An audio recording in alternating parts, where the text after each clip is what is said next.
This is the Lone Creator YouTube. We hope this video helps. You begin by confirming where the image lives and where it should send people.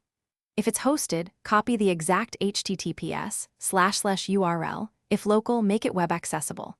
Next, decide your environment, HTML, Markdown, an email composer, or a CMS, because the syntax changes. Once you have source and target, create the basic image element or insert the file inline.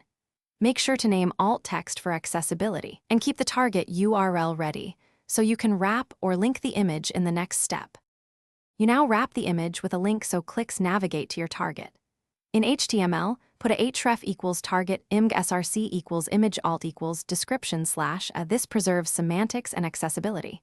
In Markdown, use image, target, or embed raw HTML if needed. For email builders or CMS editors, use the image selection tool and apply the link field, or switch to source view and paste the HTML. Once wrapped, test the click behavior and ensure the link opens in the intended context. Same tab or new tab by adding target equals blank when appropriate. You finish by validating behavior across devices and browsers. Open the image link on desktop, phone, and tablet to confirm consistent results. If the link fails, check for mixed content issues, HTTP images on HTTPS pages, broken paths, or host permissions blocking hot linking. Make sure to add rel equals noopener for links that open in a new tab, and refine alt text so assistive tech uses the link context. If problems persist, view page source to verify markup and use the browser console.